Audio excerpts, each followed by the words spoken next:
बहुत पुरानी कहानी है। एक गांव में एक मुखिया रहता था जो अपने अतिथियों से बड़े आदर से बड़े प्रेम से पेश आता था।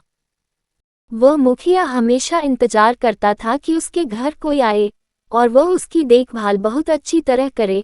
और रोज सुबह मुखिया यही सोचता था कि आज अतिथियों को खिलाया जाए, क्या पिलाया जाए ताकि अतिथि खुशी से झूम उठे। अतिथि बड़ी खुशी से झूम उठे। अतिथि बड़ी खुशी से वहां से विदा लेते और जाने से पहले मुखिया को हमेशा कहते कि उन्हें इतने अच्छे से किसी ने नहीं रखा।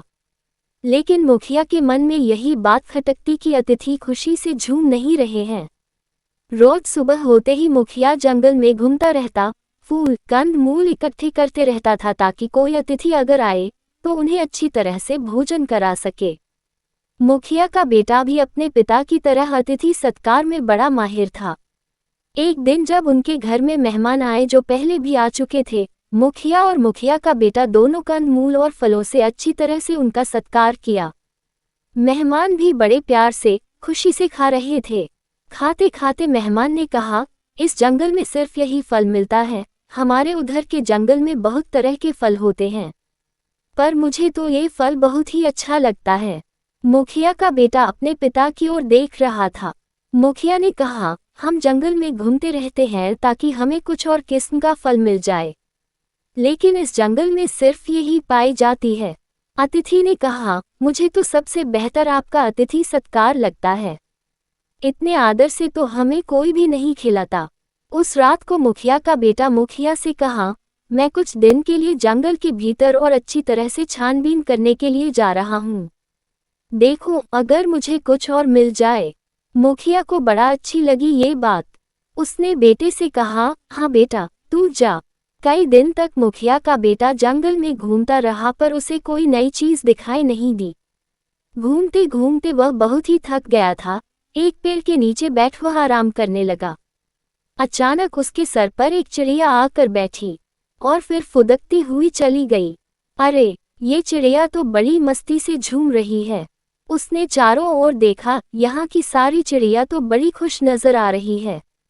क्या बात है, वह गौर से देखता रहा चिड़ियों की ओर। उस पेड़ के नीचे एक गड्ढा था जिसमें पानी था।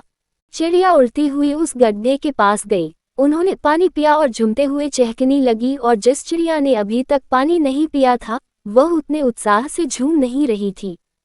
इसका मतलब है कि उस पानी में कुछ है। मुखिया का बेटा गड्ढे के पास बैठ गया और उसने गड्ढे का पानी पी लिया।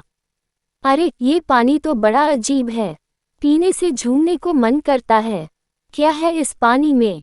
अच्छा, ये तो महुए का पेड़ है।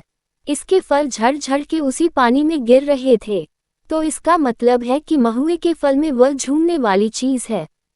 मुखिया का बेटा मन ही मन झूम उठा। ये ही तो वह कितने दिनों से तलाश कर रहा था। इतने दिनों के बाद उसे वह चीज मिल गई। उसने महुए का फल इकट्ठा करना शुरू कर दिया। ढेर सारे फलों को लेकर वह घर की ओर चल दिया। उधर मुखिया बहुत ही चिंतित हो उठा था। कहाँ गया उसका बेटा? उस दिन 3 अतिथि आए हुए थे। अतिथियों को मुखिया की पत्नी प्यार से खिला रही थी, पर साथ ही साथ उदास भी थी। अपने पति की ओर बार बार देख रही थी। अचानक मुखिया के चेहरे पर रौनक आ गई। उसकी पत्नी समझ गई कि बेटा वापस आ गया है। अतिथि अब जाने ही वाले थे, पर मुखिया के बेटे ने उनसे अनुरोध किया कि वह थोड़ी देर के लिए रुक जाए। अपनी माँ को उसने सारी बात बताई। माँ ने कहा, पर बेटा, पानी में कुछ समय वह फल रहने के बाद ही असर होगा। तुम्हारी कहानी से मुझे तो यही समझ आ रहा है। मुखिया का बेटा मान गया। इसके बाद पानी में वह फल डालकर कुछ दिन तक वे सब इंतजार करने लगे।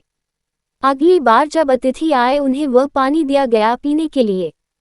उस दिन मुखिया, मुखिया की पत्नी और मुखिया का बेटा तीनों खुशी से झूम उठे, क्योंकि पहली बार अतिथि जाते वक्त झूमते हुए चले जा रहे थे।